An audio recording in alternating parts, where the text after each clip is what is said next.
NRL Fantasy Round 7 is in the books, and what a crazy week it was. Absolutely insane. You either copped a lot of bad luck this week and sort of took a dip there, or you had a week where it all went right and you flew up the ranks. Now, for myself, look, I had a good week. I went 1,000 plus. I've jumped into about 500th now in the rankings, but a lot of you guys would have had tough weeks. Guys like Connor Watson, Nafahu White, these types of players. I wouldn't stress over it too much. I think it was just one of those weeks where everything went right for certain coaches and wrong for others. So don't panic too much, but I will talk through sort of all these players and all these scores and sort of what you need to panic on, who you need to buy, who you need to sell, all that sort of jazz. Now, as is custom, we start at the back of the round. Knights v Tigers first. Newcastle nearly held scoreless in this game for a second consecutive week. Their attack looks absolutely terrible. It is just out of sorts. It's not good for Callum Ponga. It's not good for Greg Marzu. It's not good for a lot of these guys.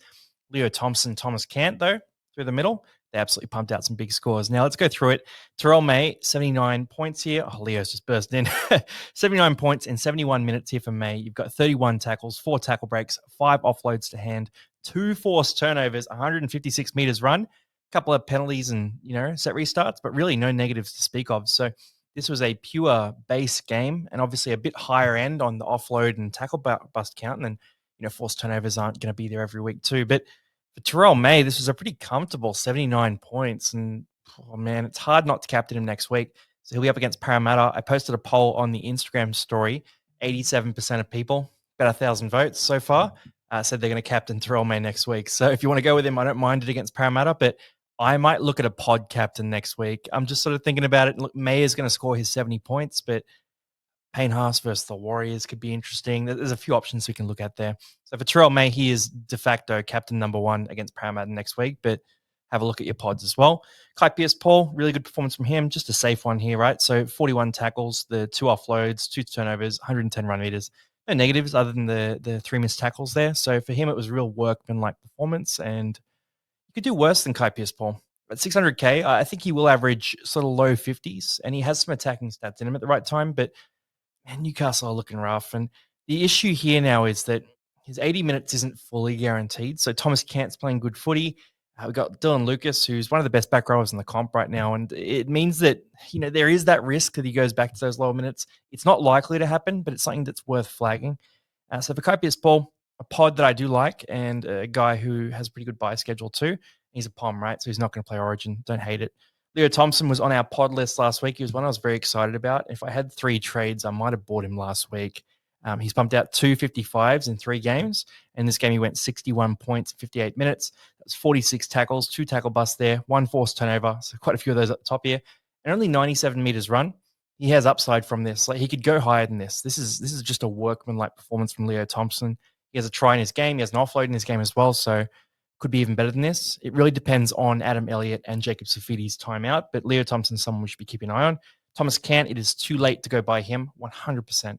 Dylan Lucas is back in 1 to 2 weeks, so don't go get him now. But if you have him, you're fine with this. 55 points, 51 tackles, not a lot of attack on offer. Again, talked about that. For Thomas Cant, he's going to make you cash. He scored well. Keep on rolling if you have him. If you don't have him, don't chase it. It's gone now. Stafford Toa was on 42 points after, I think it was like 30 minutes. Like, he was absolutely flying. Copped a sin bin in this game, and then the scoring sort of slowed up after that, and Braden Best sort of started to wake up too. But look, 49 points for him. I love it. Like 48 average so far. He is making so much cash. He has scored a try a game, basically. I benched him this week for Jackson Purdy, Gideone Kautonga. So I'm not that upset about it. I mean, Rob Toyer was the other one, though, I played, and that one it burns a bit. But for Stafford Toa, I just sort of thought that Newcastle, and particularly Braden Best, would be a bit more effective. And Best had a shocker in this game. Stafford Toa, I won't take anything away from him. He played great footy. He's becoming a guy that we almost have to start every week because 48 average is absolutely enormous, and he's pumping.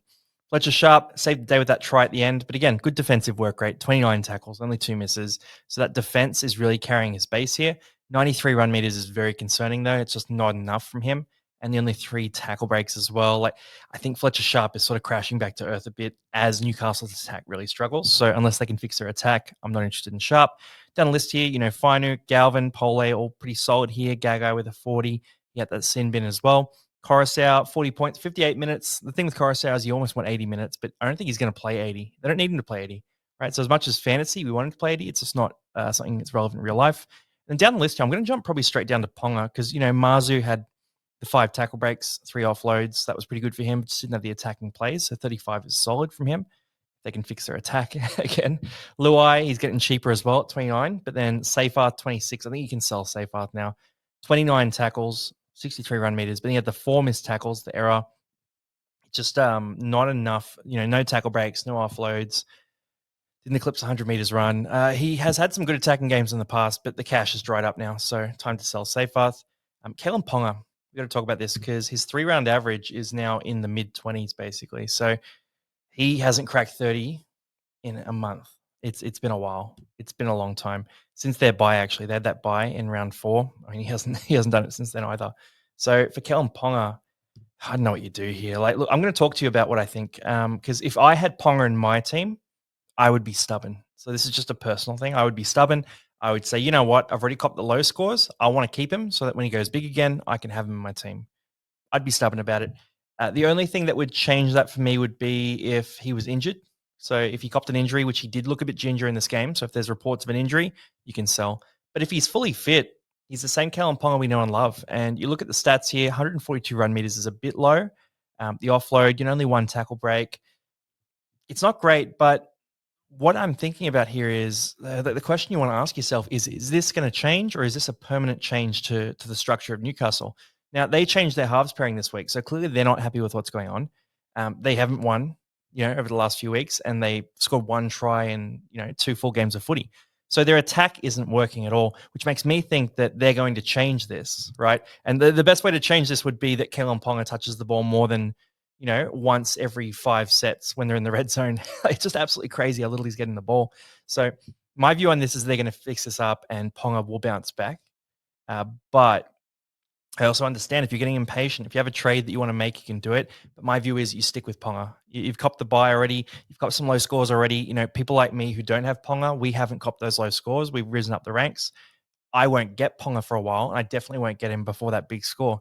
So you need to hold him for that big score and sort of hope it comes next week. That's kind of what I'm thinking here with Kalen Ponga. So personally, my view is a hold. I'll do a deeper analysis this week on buy, hold, sell as well. But for mine, you just got to keep the faith that he's a world-class player. He's a Dally M level player. He's a guy who's pumped out big averages, 50 plus every year, and he'll get back to that. But man, it's a tough one to swallow because he's going to drop down, into about 650K ish sort of area. That average is dipping down and down to the mid 40s there as well. My view is hold, but look, if you're impatient, I get it. I'm pretty firm on hold. Then down the list here, look, it was a pretty interesting game. So we talked quite a bit on it, but there's no one else really to talk about here. Talon De Silva will get nice and cheap, and if you ever get to starting spot at some point, that's fun. Skelton went off with a hamstring. Apparently, it's pretty minor. A couple of weeks is what I've heard. So just wait for the official scans and all that before you make any decisions. But 15 points, getting cheap as well, could be worth thinking about at some point too. Rolling through, Storm v Warriors. This is still on Sunday as well. So for the Storm, they ran up a big score, 36-0 at halftime. They were pumping, and as the Storm do, they stopped playing footy after they established a lead. And as an owner of Harry Grant and Cameron Munster, it was one of the most infuriating halves of footy to watch in my life. Like, just tough because they had it on a string and they just sort of put the cue in the rack. They don't like running up 50 plus. It seems like. Anyway, look, it's a bit frustrating, but for them, Xavier Coates, I wouldn't read into it. He's a guy who, if he got cheap at the right time, you'd think about it because he can score a try, but the base stats usually aren't there. But this is crazy. Like, the 2 try assists, 3 line breaks, 200 plus run meters. Like, it's a very solid performance, but in general, he's not someone you're going to target. Sean Bloor, Aaron Clark. So we'll talk about Clark. Clark, I love the score. Clark was on our pod list as well. So we had Clark right there with Leo Thompson. Both of them pumped it. For Aaron Clark, though, I don't know, 42 minutes. That's my concern here. So I have no doubts about Aaron Clark's abilities. 31 tackles, 5 tackle breaks, 2 offloads, 1 forced error, and 129 run meters, which is actually his lowest for the year. He's been pumping out big numbers. So I know with Clark, I'd want to see 50 minutes. And they lost Fisher Harris in this game super early in the game. And Clark still only played 42 minutes. So that concerns me a bit. But if you do need a pod at the hooker spot, I'm not against Aaron Clark. I just wouldn't expect a 60 average. Like, if he's playing 42 minutes a week, 40 to 45, he's going to average about 45 points. It's still somewhat value, but the upside is if he gets to 50, 55 minutes, which I think he could do. with Fisher Harris potentially out for a long time with a pec injury. Sean Bloor grabbed a try. Look, he was always going to bounce back at some point. I know a few people have him, and they'd be happy with that. Harry Grant, this was just a bit of a struggle this game. I mean, look, 58 points is great, but it's 58 with a try saver, a try assist, a bunch of attacking stats there. 7 missed tackles, 2 errors. One of those errors was him dropping the ball over the try line for a try. So it's just a tough one to swallow because it was a big potential game. And what we haven't gotten from Grant is him sort of following through on any of these big scores. So we've had those really quiet games from him. And then when he looks like having a big one, like against Parramatta round 1 or this one as well, where he was on 40 at halftime, it just sort of fizzles out for Harry Grant. Like that's my concern here.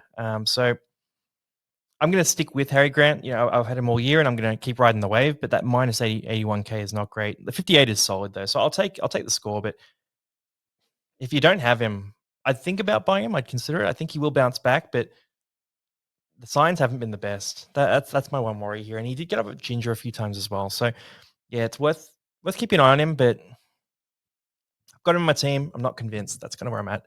Pappenhausen, 56. So had the try involvements here, the try assist, the line break assists there as well.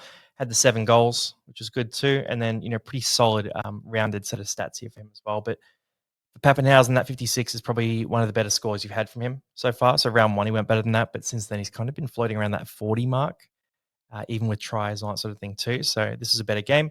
And I mean, you ride the wave. If you've got Pappenhausen, you ride the wave as long as he stays fit. King, Ataka Manu. So Ataka Manu is going better and better. Still only 45 minutes, which is not ideal, but the 54 is really good. And the 5 tackle bus and 3 offloads are definitely helpful as well. Again, he's someone that you could think about. The price is nice. I'd probably go Leo Thompson over at Tokamanu, but I was sort of hoping he'd get a bit cheaper than this before he bounced back. The issue is, again, 45 minutes. I'm not that excited. I don't think he goes above a PPM across a full season either. Egan, solid. If you have him, you stick with him. Barnett, I thought he might bump up a bit here with Fisher Harris going down, but 44 average, he's scored a 48 here. He didn't really statistically set up, and, they got absolutely pounded. So I guess on the field either. But 34 tackles here, 2 tackle breaks, 1 missed tackle, 126 run meters, and then no other stats there. So, no offloads, no attack involved there, no forced errors, any of that sort of stuff that really boosts up the score. But my eyes are on Barnett. Like, I'm keeping an eye on him 100% because if he jumps back to that big minute role with Fisher Harris out, then he is interesting. And someone at the Warriors is going to be a buy in the next couple of weeks. Like if Fisher Harris is out for a long time, one of them is going to be a buy. Aaron Clark, Mitch Barnett, maybe one of the younger guys like Halasima, for example, or, if all the minutes go to Bunty Afoa, that's not as interesting. But, Valmunga, like he scored here really well. We can actually see the score here. So 46 for him, 244K. Grabbed a 46, and he probably absorbed most of those minutes, actually. So that's the answer to our question. But the 1 try saver there, 28 tackles, 2 tackle breaks, an offload, a forced error, and 73 meters run. Very, very stable performance from him. Really just if you take out the try saver, right, you call it like roughly a PPM sort of game for him. So that, 41 and 43, that's interesting. He may be the one that we look at as the option to buy. Let's keep an eye on who starts, because if he jumps into the starting team, that's interesting. If we see like a Bunty Afoa or someone like that start, he may play the starting spot and then not play big minutes afterwards, which is something we've seen at St. George a lot this year. So I'm actually very interested in this option here. Even though he's on the edge, hopefully he gets the middle forward spot in the round 7 review of dual position. Tuapiki, so Nickel Clockstab went out with a HIA. Tuapiki played a bit of fullback. It's 1 week, so I'm not stressing too much. Ford copped that sin bin. He's going well. He could be an option. Like, he has had times before he's been super relevant. If Ford sponges up the prop minutes, though, it's probably not that great because he's around 600K already. Like, it's just not that exciting. You'd probably want Vamunga to be the one doing it there. Then Loyera capable. Metcalf saved his score with a late try. He was having a shocker. So if you started Metcalf, thank you, lucky stars. Howarth, a lot of attacking stats, 38 points, pretty firm sell. Just not the option. Harris Tavita, again, some late attacking stats as well. Saved his game. Munster, oh my God. So I had Harry Grant and Cam Munster in this game, and they're playing such good footy in real life. Like, they're such weapons. I've got nothing negative to say about them in real life. Like, they are killing it. The Storm's killing it, all that sort of thing. But Grant had 7 missed tackles. Munster had 6. And I'm just watching these points dripping away from my score. It's absolutely terrible to watch. But for him, 36 points. I'm not going to sell. I don't think. Like, I think I'll stick with him, but just because I'm looking at this, I'm going, all right, 89 run meters, nearly the 100 run meters there. No tackle breaks, no offloads, 6 missed tackles. Like, it's just a stat line that I don't expect him to keep replicating. I think he's going to have those pop games, but my advice to someone else would be sell. My personal play style in fantasy is to be stubborn, and if I've picked a guy, I kind of try to roll with them if they're a pod and they're a pod with upside. Like, for example, Harry Grant is in 0 of the top 100 teams. 0, right? So with that, I go, yeah, you know what? Harry Grant's a guy who can go nuclear. I'm going to ride that pod all the way. And if it goes badly, I'll burn out. But if it goes well, jump back up. Cam Munster, I feel kind of similar about. He's not in many of the top teams because he's been so poor, right? So I'm probably going to keep rolling with him and just, hope for that nuclear game. But I would be open to selling as well. If the right trade pops up, I would sell. I just think I have some other options I can sell before Munster.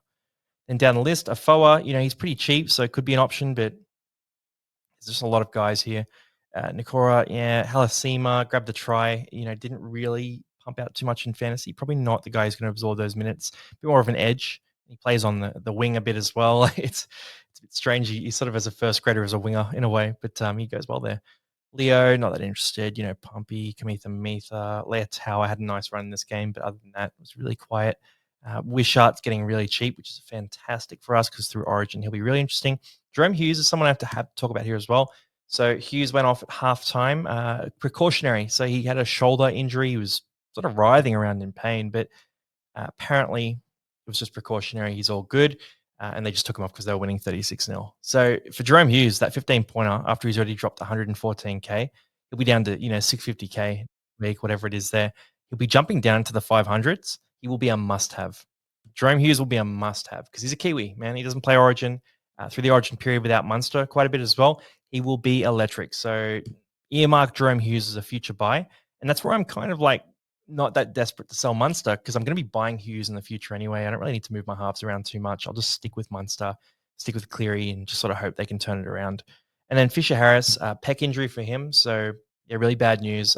He took it like a champ. Like he was obviously not happy about it, but that's a tough man. Like the way he sort of came off. So yeah, I mean it's going to be a long period of time. If it's confirmed to be a pec, it's going to be 3 months on the sideline, something like that. Hopefully for him, it's not that. Hopefully the scans come back at something better and he can rehab it. But that does open up some minutes at the Warriors. So we'll keep an eye on that news. Look, obviously, I'm never rooting for an injury. That's kind of my personal rule. So hopefully he's all good. But if he isn't, then we'll deal with that then.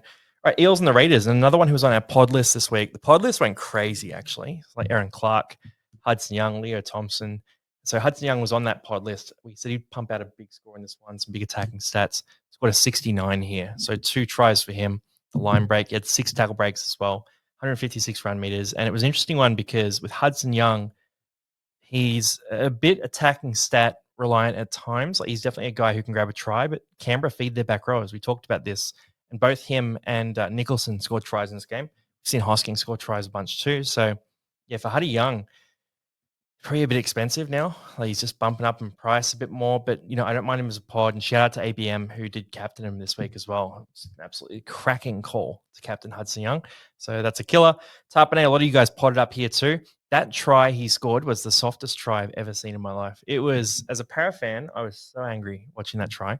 Like 5 minutes into the game, and he's just like walked over the top of a few guys. Sean Lane sort of standing there, kind of looking at him like, it was a tough one to watch as an Eels fan. But look, for you guys in fantasy who got him, bravo to you.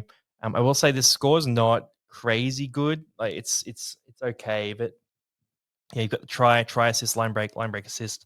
That try assist was an offload as well. There were tackle breaks in the try too. So you're looking at what's that 8, 5, 13, 17, 19. You've got 21. 23, 27.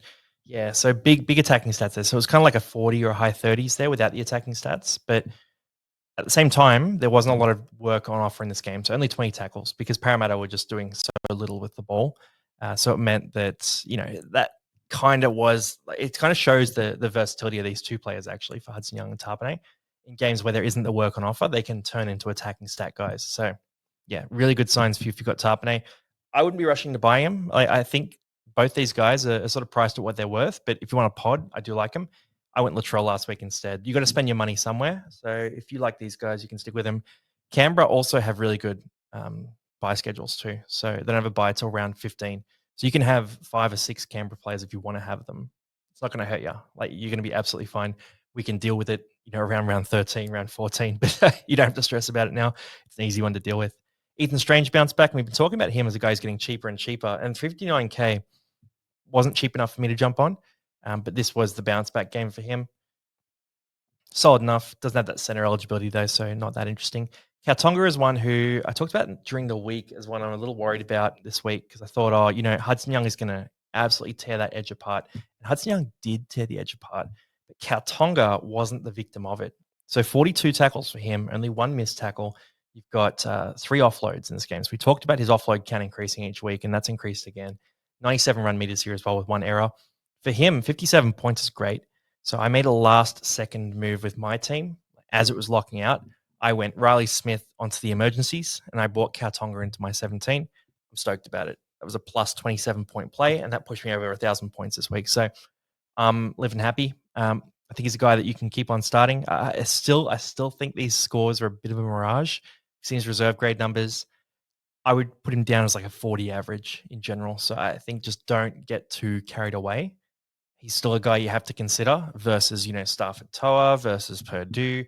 He's not in his own league against those guys, even though the average does suggest that 40 average is there. So just keep an eye on that. But otherwise, Kautonga is a good one. Corey Horsburgh, not a lot of minutes, 46 minutes. 56 points is fantastic, but the minutes weren't great. Had a few nice attacking plays, no negative stats, so that's solid. You stick with him until the wheels fall off, basically. Fogarty, safe enough. I did talk about this during the week that, I love the Fogs, but he needed a few attacking stats to make this game worthwhile. Didn't have the kick meters they usually have, so only 439 because Parramatta were sort of conceding so many meters to the forwards. Didn't really get enough attacking stats. So probably just needed one more little attacking play there, a try assist or a line break or something like that to bump up past 60. Didn't have that, had the try assist, the single try assist, but yeah, not enough attacking plays. So 53, you live with it, you roll with it. It's fine, but that's Fogarty, right? He's safe as houses. He's going to score you between 40 and 70 basically every week. Then Seb Chris, solid. Morgan Smithies played more minutes, but not of interest. Starling, 64 minutes, so bumped up a bit, but you can start thinking about selling him as the minutes aren't really going in the right direction. Nicholson, it'll be interesting to see what happens here. So obviously Nicholson had that HIA check where a lot of people thought that he was pretty obviously Cat 1 and concussed. He came back onto the field. So look, I'm not a medical expert. I was surprised to see him back on the field.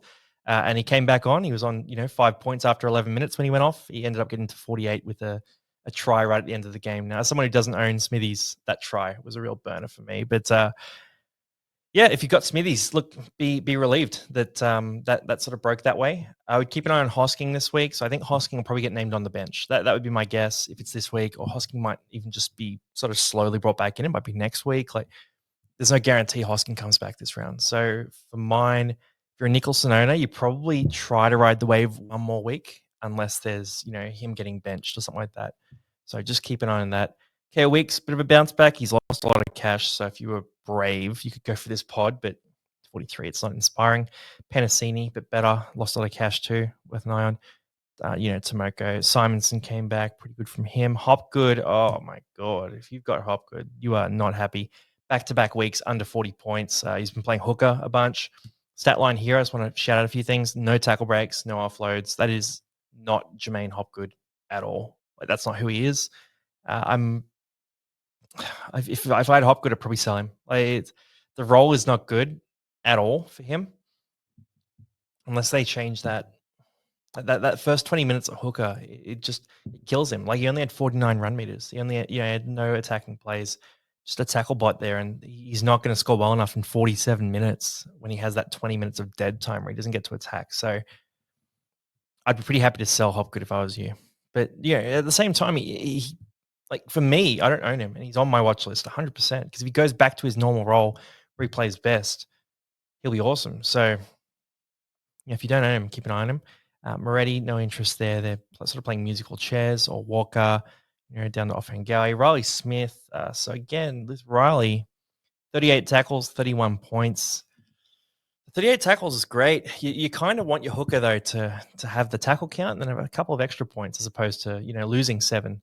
So that's the issue there. Parramatta didn't get into this game at all, and that's kind of what I thought about towards the end. I just thought, as it got closer to kickoff, I sort of felt like Parra were going to get smashed, and I thought, Riley, he'll be tackling, but Tarpanay, Horsburgh, these guys, they're going to break some tackles. He had 4 missed tackles, so not crazy, but yeah, for Riley Smith, I think he's still solid. Like, he's not going to go below 30. That was one of his lower games, and he's going to make us cash, but you probably don't put him in your 17 is my advice. Xavier Savage, solid there. Then Mariota, Dylan Brown had a try in this game. So Dylan Brown was on 22 points after 21 minutes, ended up on 26 points. So he had another 4 points in the remaining 60 minutes, which is just crazy. Not a lot of negative stats here, but sort of went missing in this one. So I had the try. It was a nice try, but then 51 run meters total. I think he had it was something silly, like 1 or 2 runs in the second half. Like, yeah, look, Parramatta are pretty dodged. So he's a running half. He's not going to get the opportunities that you need for Dylan Brown. I actually think he's really interesting when Mitch Moses comes back. That's kind of what I've got my eye on. If Parramatta can turn it around a bit when Moses comes back, Brown at that price would be really interesting. Down the list here, Sean Russell, he's cheap, but yeah, not that interesting. Sean Lane, I don't know how long he's going to be in the team for, if I'm being transparent. Like, as a Para fan, I think Cal Tonga's putting in a bit more, and I would play Madison on the edge, but I'm not the coach. Then Hawkins, Geimer, Adokar, Tamale. I got to talk to you about Tamale. I mean, Tamale he had the line break. That's nice, but yeah, 142 run meters. The issue is that there's a few players in my fantasy team and in many of yours as well, where they play outside of guys who don't like to pass to them. And Tamale plays outside of Ethan Strange, who had a cracking game. I'll add, he had a great game, but he doesn't seem to look for Tamale at all compared to other halves, looking for their wingers. So Tamale gets the ball in scrappy situations and creates points out of nothing. That's what's happening here. He's not getting fed easy points, not scoring easy tries. For mine, Tamale, our analysis, and I'm going to own this up. I said Tamale was a must start this week. Canberra's going to score a bunch of points against Parramatta. That edge feasted. So Seb Chris tore them apart. Ethan Strange tore them apart. Hudson Young tore them apart. All those guys scored tries. Tamale was the only one who didn't score tries on that edge. So I would say the same again. If they played again next week, I'd say start Tamale. I think the analysis is pretty on point, but at the same time, you got to downgrade him a bit because he's just not getting fed the ball. So probably a guy that you want to try and loophole in future weeks because he's so hit and miss. Madison's going to get cheaper. Yongi, you could sell Yongi if you want to. You could stick with him. Like, I know everyone was doing victory laps last week after that 59, but jump back down to an 18. I sold him about 4 weeks ago. I don't see it personally, but like for fantasy, I think he's a good player in real life, but for fantasy at Parramatta, it's just not going to happen consistently. Junior Polo had a massive game last week and scored 16 this week, so that's a hit and miss.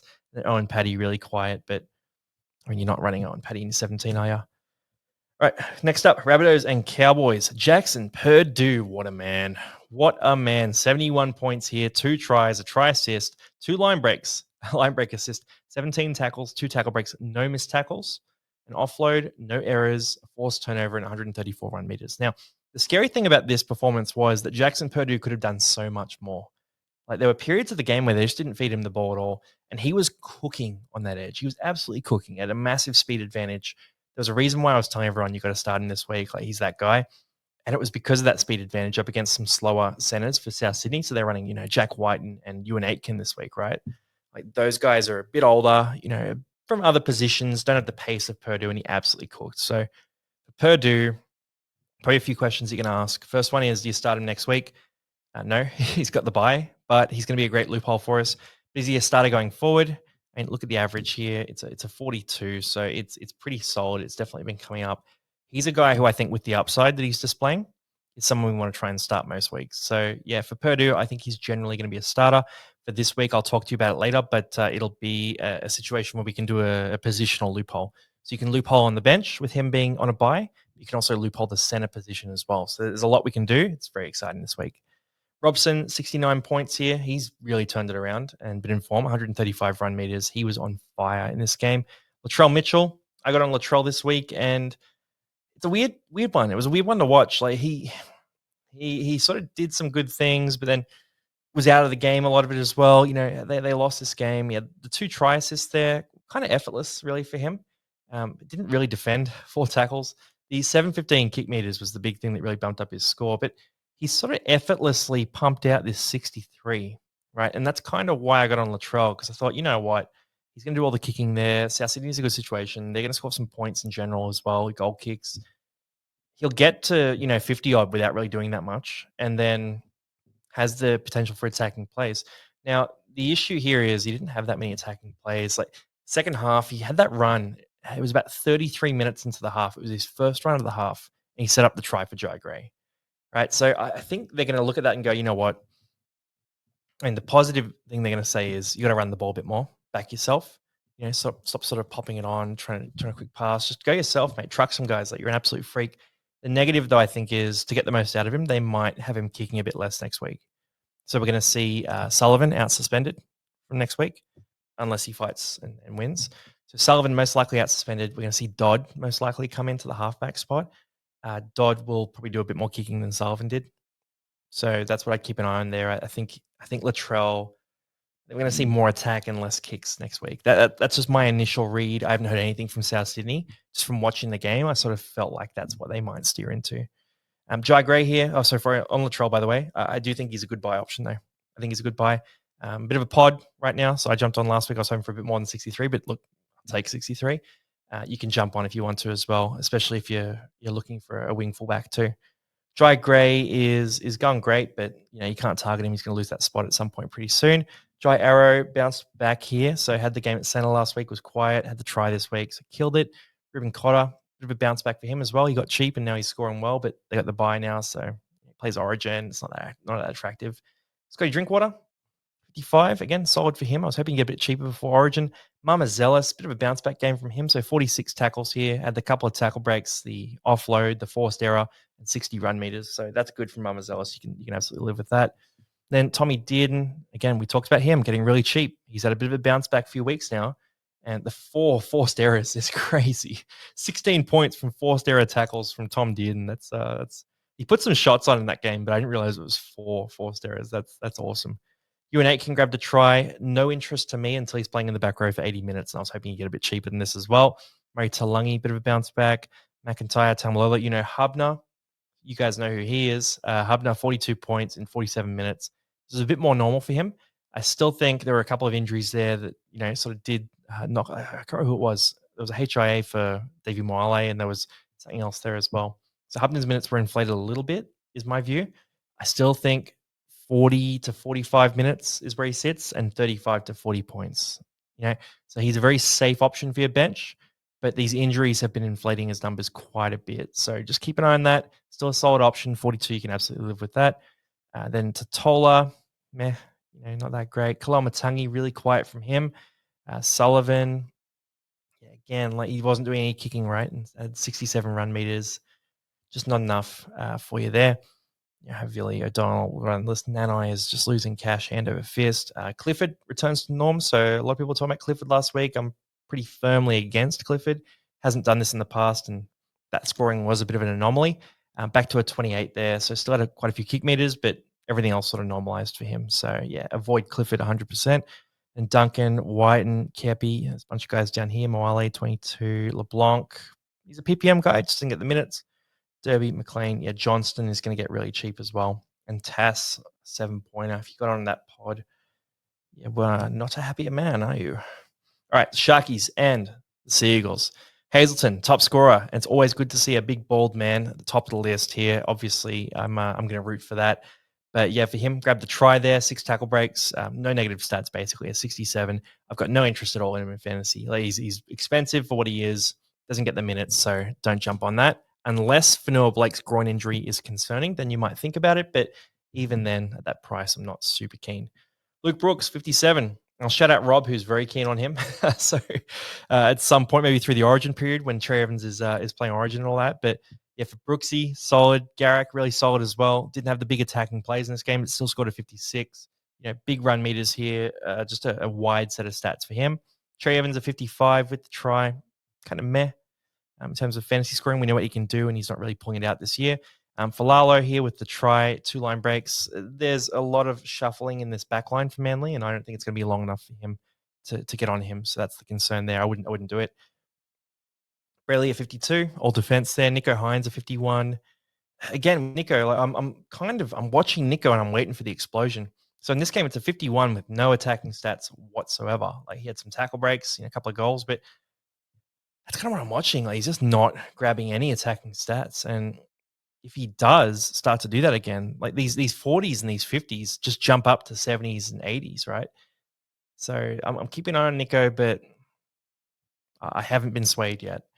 For Noah Blake, a bit of a groin issue, so I think he should be okay, but just keep an eye on him if you do own him. McInnes, back to normal programming with a 45 and 52 minutes. Nakora, 43. Stone Street, Mortalo. Takiaho was pretty good. Then we got Ben Trebojevic with a 41. He's sort of trucking along decently here with that 38 average. That's kind of what we expected. If you got him at center at the start of the year, you've actually got a pretty solid center there, but it's a bit expensive now. I probably wouldn't do it at this point. And Moeni Hiroti grabbed a try, only 36 points in this one, so pretty quiet game from him in terms of fantasy production. So no interest there. Ramian a bit quiet as well, dropping some cash. Tolikola back to normal here with a 34. Olakawatu with a 30. 6 missed tackles is pretty disastrous because it wipes out his 6 tackle breaks. So the upside of him is that attacking play, and if he's going to miss 6 tackles, it definitely doesn't help. So if you've got Olakawatu, you probably stick with him and just ride the wave. But if you don't have him, wait for him to get cheap. Issue is he probably plays Origin if he's playing good as well. So that's the issue. Hopewadi, no interest, good work rate, but just doesn't have the attacking stats in his bag.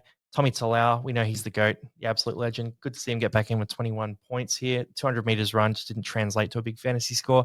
And down the list here, man, Jazz Tavanga needs to be studied. Like 19 tackles for 15 points. Like, he used to be a fantasy machine when he got the minutes. It's just sort of fallen off a cliff this year. So yeah, for Jazz Tavanga, I'll look into that at some point when I'm a bit bored, but we're not going to be buying him, so it's not a priority. Broncos and Roosters. Roosters got the big upset here. Like they love upsetting potential premiership threats at the time when we talk about Penrith. They love those upsets, and this was a game that was pretty disgusting for fantasy. It was just gross. So as someone who captained Haas, I was not happy about that part of it, but I'm not an owner of Connor Watson, Nafahu White, Suo Wong, these types of guys. I just think they're a bit too risky, and they sort of showed their flaw this week, but they've had some great games. So if you have those guys, you've done well across the board. You just kind of have to look at it from the whole season macro and try not to be too upset about the single week. But yeah, for Payne Haas, 58 points in 68 minutes. The minutes were fantastic. The points were not. Only 2 offloads in this game, so you kind of put the offload away. 140 run meters here, 6 tackle breaks. They were sort of late in the game as well. He really racked those up right at the end. It didn't feel like the intent of Payne Haas was what it was at the start of the year. That's kind of how I felt. I felt like he was playing like more of a normal prop. And maybe that's just us being unreasonable and expecting generationally brilliant performance after generationally brilliant performance. But I don't know. I lost a little bit of faith watching that game. At the same time, though, everyone's going to jump off from his captain this week. Everyone's going to jump onto Terrell May. He's got the Warriors without Fisher Harris. I feel like this is the kind of game where, the Broncos, after the loss to the Roosters, they're going to be fired up. He's going to have a lot on his shoulders there, and we're going to see a bit of a bounce back game for Payne Haas. He could totally play 50 minutes. He could totally screw you over in that way. But I think we see a bit of intent from him. I think we see him dominate. So I'm looking at Payne Haas and just thinking, I might captain him again next week. Bit of a pod captain. Anytime that you can pod captain a guy who's averaging 70 plus, like Payne Haas, I like that opportunity. But Terrell May is probably the safer option. Nat Butcher grabbed the try, 56. He's a weird pod. It's a strange one. His role changes all the time, but yeah, good score from him. Tedesco kept on pumping as well, 200 meters plus run, stats across the board. Gus Crichton, what a strange game. What a strange game. He was scoring terribly. Then he scored that try and got a try saver. Got to 53 points in the end, but it was not convincing. It was not convincing at all from most of these players. Paddy Carrigan's solid. Jaden Hunt, look, he'll get a bit more time in the team as well. So Jazewski is out for 1 week. Hunt will play at least one more game. So, if you're in a draft league, maybe you can jump on him. But in general, he's about 400K. Just no interest from me. Billy Smith will be out for at least a week as well with suspension. So the 48 points is great. He's interesting in draft. He's not interesting in classic teams. Hetherington bounced back a bit too. Reece Walsh we can talk about here. So for Walsh, 126 run meters is where my head goes to first, right? Because we know he's going to grab attacking stats and all that. But the big difference between last year and this year is 165 run meters versus 125 on average. So big drop off in run meters. what follows on from that drop off is a drop off in offloads, tackle breaks, attacking stats, all that sort of thing as well. So for mine, I'm looking straight across there and I'm seeing that stay at 125. And I haven't really turned a corner on Reece Walsh personally. But he will bounce back. I'm 100% certain of this. Like, there's just too much pedigree, too much talent. Broncos are too good. He will definitely bounce back. Now, this game here, 42 points, included a try saver, one goal, a try assist, a line break assist, and then a few little stats in here and there. But I'm just going to keep waiting for him to turn it around. I probably at this point need to see a 50+ game from Reece Walsh. And I need to see a game where he's got, 5 tackle breaks and 180 meters run. That's the main thing. In fact, if he scored 40, but he had the 180+ meters run and 5 tackle breaks, I'd probably jump on at that point. That's kind of what I'm looking for, the involvement, as opposed to just some of the attacking plays there. On the same note, though, the Warriors got absolutely cooked by Pappenhausen this week. So read into that what you will. I think Reece Walsh will put on a show next week. So it could be an option you look at. Shibasaki starting to max out, but look 40 is solid. Then down the list here, Corey Pakes with a 35. That's sort of more what I expected, but look, he's been in great form. So if you have him, you've made 150K. You've done fantastically well. That's one that I missed on. I had a few other guys instead, but look, to be fair, that last spot on my bench was Purdue or Pakes, and I went Purdue, so I'm not too upset. Fichetti, good game from him, but inconsistent role. Carbo, Sandon Smith. Sandon is getting close to someone that we consider selling, but 33 is okay. Had the try assist, started hot. The goals as well, they were nice, but 4 errors, 4 missed tackles. That's minus 16 points. That really knocked his score around. Savala, we got to talk about this because Savala, he's going to be pretty much a must-have in the next couple of weeks. The break-even will still be quite high this week, so you don't have to do it this week, but 24 tackles here and nearly 500 kick meters. Dominating the kicking. There's a bit of time, about round 13 is when Sam Walker's due back. So, for Savala at that price, 230K. If you need to cash out this week, I like it. Connor Watson, 32 points, played the 80 minutes here, only 29 tackles. Again, it was a mess of a game. Had the try assist there, which didn't really help. No tackle breaks, no offloads, 68 run meters. Like, just a gross game of footy. And if I had Connor Watson, I'd probably hold him because that game was really messy for a lot of Roosters middles, and I'll talk about a few of them in a sec. But I wouldn't blame you for selling. I would hold him. That's my view. Jezewski, 31. Reynolds got a 30, so quite again from him, back to normal a bit. And that average for him is starting to creep down. So this average was 67 points a few weeks ago. And I remember I got asked a lot about Reynolds and sort of said, he's been 48 to 52 averages in Kaya career. He'll get back to that. Well, there it is, back into the 48 to 52 bracket. That's where he lives. Radley, Nafahu White, so for Radley, not a lot of minutes there. Nafahu White, 52 minutes, 30 points. He's been playing good footy in general, but this game, no offloads there. Like, had 14 tackles, just a bit of a messy game of footy. You could think about holding him for one more week if you wanted to, or you could sell. The role of White has sort of dropped back to that 50-minute role where he's going to average sort of mid-40s is my view. I still think, and it hasn't really changed from the start of the year, I still think that's his role when they're fully pumping. And they're pretty much back to full strength other than Lindsay Collins. So, yeah, for White, I'd be open to you selling or holding one more week. Suo Wong, if you got on him, he played 80 minutes is the plus, right? He played 80. Radley played 39. So if you have Suo Wong, you stick with him 100%. Then we got Tupou, Toya. Yeah, Toya a bit quiet here, just not a lot of tackle breaks or run meters. That's the issue there. But I'm pretty happy with him in general. I definitely won't sell him, but I might bench him next week. Although then I think about that Warriors matchup. They really struggled this week, so maybe Toya is a start next week. Ben Hunt is getting so cheap. Keep an eye on that. Jesse Arthur's had a try with 23 points. So, yeah, his scoring has really fallen off a cliff. Dom Young getting cheaper too. Spencer Lenu, 28 minutes is bizarre for Spencer Lenu. I'm really surprised by that. And then he had that sort of after game kerfuffle. I think the way we fix all that, by the way, this isn't a political view, but the way we fix that is just give Spencer Lenu another 10 minutes on the field so he's more tired and he won't be as fired up after the game. That's the key. He just needs more minutes. That's what he was upset about. This is not an official view, by the way. But yeah, 28 minutes is not enough for Spencer Lenu. They need to be playing him more. Dave Fafita for this Titans-Dragons game. Let's start off there. 94 points, 74 minutes played, getting back to normal here. You had the try assist, line break assist, 11 tackle breaks to go with 4 offloads and 200 meters run. So just on the ground there in terms of tackle breaks, offloads, meters, you've got 38, about 60 points there, right? Just on the ground, brute force, 60 points. And you add some stats for attacking plays. You had a bit of defense there as well. 628K. His price is going to go up now. Uh, yes. So yes is the answer. Yes. We will get Dave Fafita. But unless that performance was good enough that Des Hasler changes his rotations, he's a bit of a trap, right? So we need to see Fafita named to start.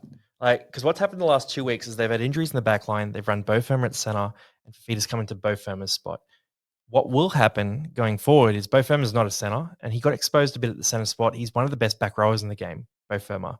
Not a guy you want to start at center every week. So he'll go back to his back row spot, and then it becomes a case of Fafita versus Cleese Haas. Now, preseason, we thought that was a guaranteed Fafita win. It has not been a win for Fafita at any point this year, and that hasn't changed. So if he goes back to the bench, he goes back to that 50-minute roll off the bench,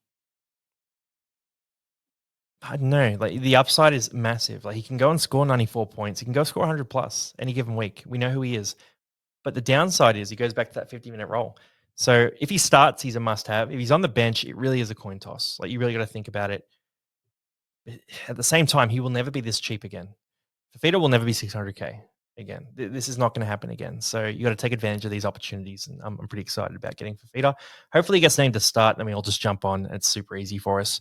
Jaden Campbell, some junk time points, but we'll take those. 10 tackle breaks for him, 100 plus run meters, and the 500 kick meters. This is a really strong base stat performance here. Not a lot of silly attacking plays. He got 77. I'm stoked about that.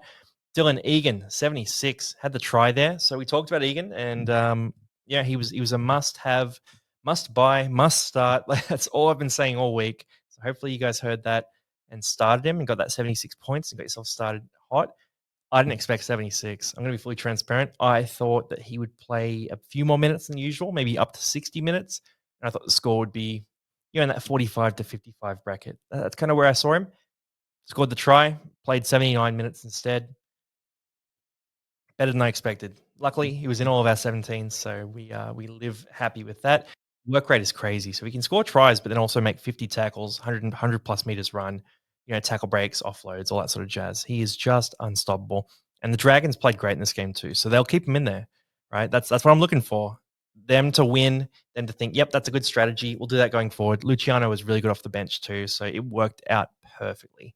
Had a bit of a hyperextended elbow in this game, but he's going to be fine for next week is everything I've heard there. So should be good. Toby Couchman, 51 minutes is not ideal, but 68 points. His PPM is just cooked. And as a non-Couchman owner, it was a weird one to watch because I sort of felt for you guys at one point. Like he about 10 minutes in, he had that knee injury and it was heavily strapped and he looked really bad. And then he just kept on turning up and kept on pumping. And I think this contributed to the minutes though, that knee injury. The minutes sort of dropped off a bit. I think he gave some minutes to Egan. That's kind of how I see this. I think Egan got more minutes than he was meant to, and Couchman got less. But for Couchman, in that 50 minutes, he's got 40 tackles, 4 offloads, 3 tackle breaks, 100 meters run. Just rock solid here for Couchman. So keep riding the wave if you got him.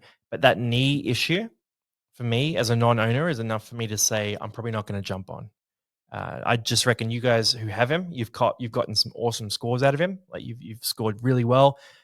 I will probably just say, you know what, I've missed this one, and I'll anti-pod at this point. So that's my view. If you don't have him, you don't get him. But if you do have him, enjoy it. He's been awesome. He's been so good. He's been our buy list for bloody a month now. I really should listen to my own advice, but at the same time, I'm happy with the guys I've gotten. It's tough. You can't get everyone. AJ Brimson, 60 points, return to form. We talked about him as a guy you got to keep the faith with. This was a great game. 3 forced errors is uncharacteristic, but for him, he can have these big games, and here's an option that you can look at 100%. He'll get that half door position very soon as well, so keep an eye on that. Jaden Sewer, solid. Sully, DeBellin, Holmes, these are all good scores here in the 50s. Tuapolatu jumping into the 40s there. Fortawaker, Sami, Phil Cook, Damien Cook. I was looking at Phil Sami and Damien Cook. Damien Cook here, 43 points in 80 minutes is pretty disappointing for scoring, but the 80 minutes is actually quite encouraging because you've got him and Little playing at the same time on the field. Sloan, a 41 there. Randall had a better game, but he'll lose that spot when Tino comes back next week. Then, Flanagan, Ilias down the list here. Verrills has been good, but not fantasy relevant. Gutherson returned to form with a 32. So, look, he's a great player, but he's not going to have those 80-point games every week. Bo Firma, if you're a Firma owner, you're not happy. You've had a couple of low scores in a row. He won't play center long term. He had a tough game in this one. And the thing with Firma is he's like a top 5, top 10 back rower in the comp, right? He's an awesome footy player, origin level back rower. At center, he's kind of mediocre. But in the back row spot, he is just so good. So they're going to move him back to the back row. Like there's no doubt in my mind.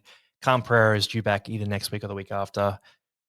They won't keep this strategy going, and it hasn't worked for them either. So both of them will go back to the back row. If you have him, you stick with him. If you don't have him, wait for him to get cheap, and hopefully we can buy him at 600k, 650k, because that's a great discount for Bo Firma. Then Clemmer, De Groot had a better game, got a bit more involved, 140 run meters in this one, had the tackle breaks as well. So if you're a De Groot owner, this is a sign of life. He's getting better and better each week. Little here, only 29 minutes, so he's getting cheaper. Jolliffe, Leilua, Laurie, Hamish Stewart.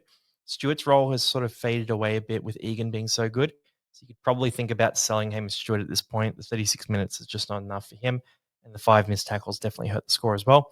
We got like Francis Gray, Hal Fitzgibbon. These guys are all really quiet as cash cows. So a lot of failed cash cows at the Titans here so far. Dolphins and the Panthers running through. Now, this is our last game of the round. And then I'll go through some sort of trade advice and thoughts there too. So for the Dolphins and the Panthers, Hammer had a monster of a game. And he's one of those guys where I've kind of been eyeing him off a little bit, like as a potential pod. I think he was on the pod list a week or two ago. He was on the pod list at some point. It's like, Dolphins will bounce back. He'll heat up. Like he got a bit cheaper. This game was crazy though. 86 points. And look, I got to be honest with you. I was never seriously considering buying him. He's just one of those guys you look at and you go, oh, it would be fun. It'd be fun. If you timed it well, you'd have a good time. And for him, 3 tries in this game, had the 258 run meters, the 5 tackle breaks. That try at the end broke the Panthers' hearts. He was a stone cold killer.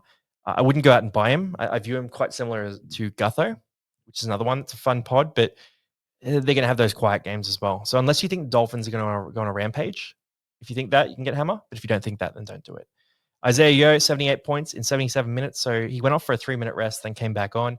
50 tackles here, 3 offloads, 170 run meters. This was a pure base performance from Isaiah Yeo.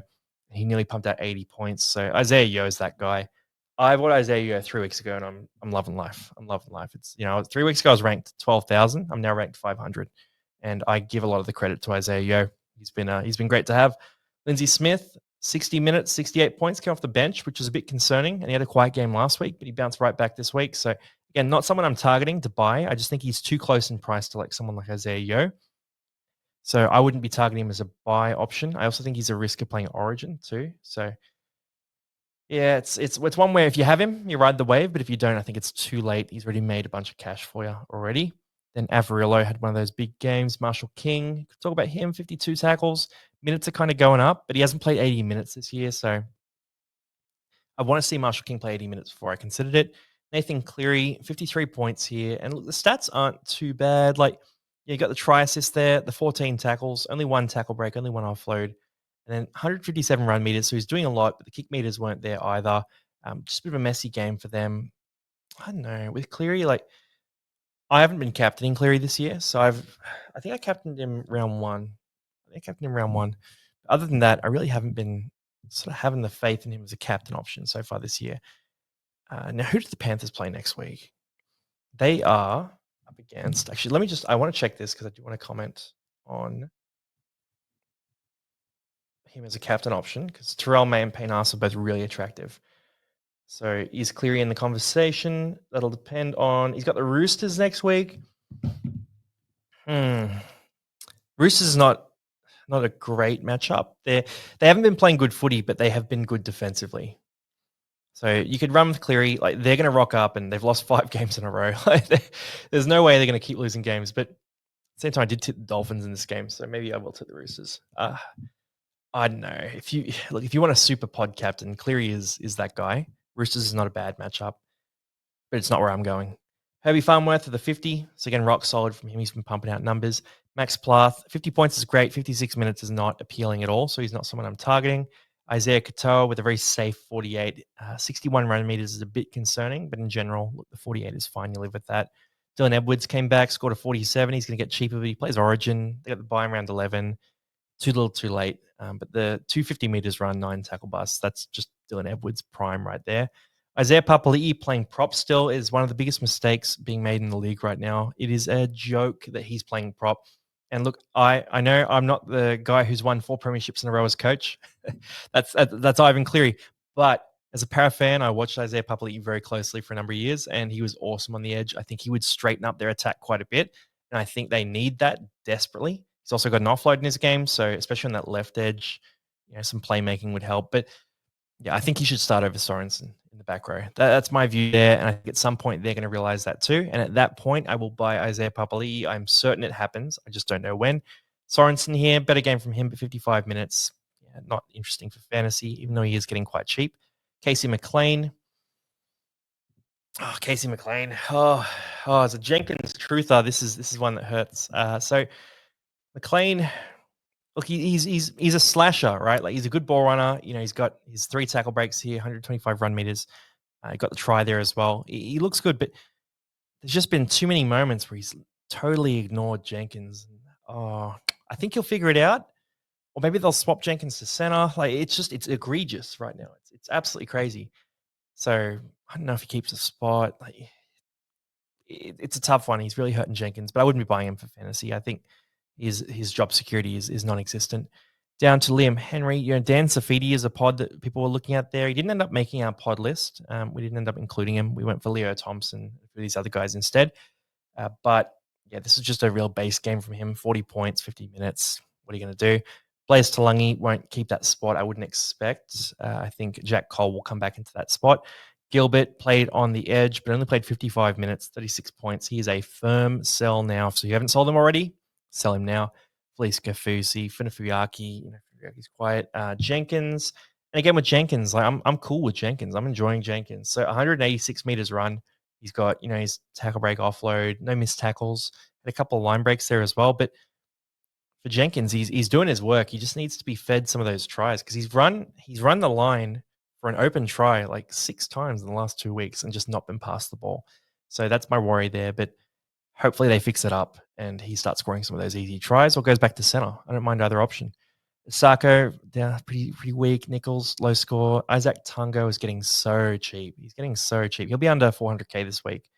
But I know 170 meters run is good, but no tackle breaks, no offloads. Just doesn't look like that guy that he was a couple of years ago. So I've got an eye on him, but what are we going to do?